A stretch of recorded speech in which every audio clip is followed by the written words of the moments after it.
ज्यांच्यावर अतिविश्वास टाकला त्यांनीच गळा कापला आणि शांना दुर्लक्ष केलं त्यांनीच अखेरपर्यंत साथ दिली, अशा शब्दात माजी गृहनिर्माण मंत्री आणि स्थानिक आमदार जितेंद्र आव्हाड यांनी आपली भावना नव्हे तर खोलवर नाराजी जाहीरपणे व्यक्त केली. राष्ट्रवादी काँग्रेस, शरद पवार गट पक्षातील ठाणे महापालिकेतील काही नगरसेवकांनी अलीकडेच पक्षत्याग करत थेट शिवसेनेत प्रवेश केला. या पार्श्वभूमीवर आव्हाडांनी पत्रकारांशी बोलताना काही नगरसेवकांवर थेट गद्दार असा आरोप करत खळबळ उडवून दिली आहे.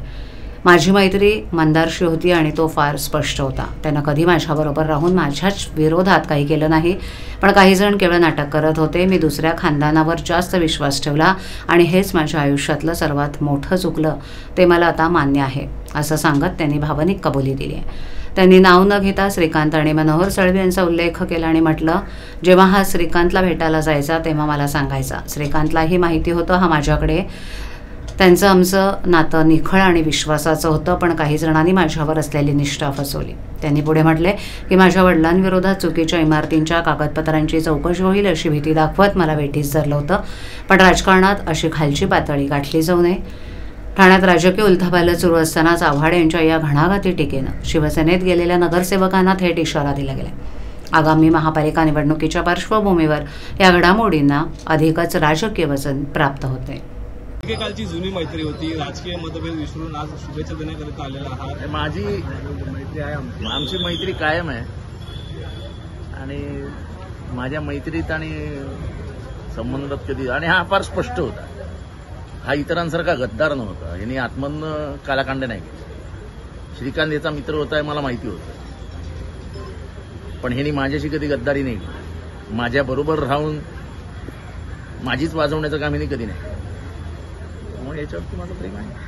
आणि माझ्या आयुष्यातली सर्वात मोठी चुकी होती की मी ह्या खानदानाला दूर ठेवलं का, तर एका खानदानाला जवळ केलं आणि ते खानदान जे काही याच्याबद्दल सांगायचं त्याच्यावर मी अतिविश्वास ठेवला. ही माझ्या आयुष्यातली सर्वात मोठी चूक. तुम्हाला कबूल करताना लाजही वाटत नाही.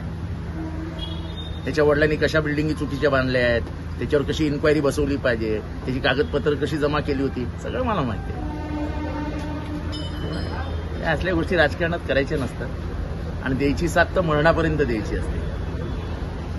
त्यामुळे अशा मैत्रीमध्ये दुरावा बिरावा येत नाही. मैत्री असते ती निखळ असली पाहिजे, स्वच्छ असली पाहिजे. आम्हाला जेव्हा जेव्हा श्रीकांतला भेटायला जायचा तेव्हा सांगून जायचा की श्रीकांतकडे जातोय सर.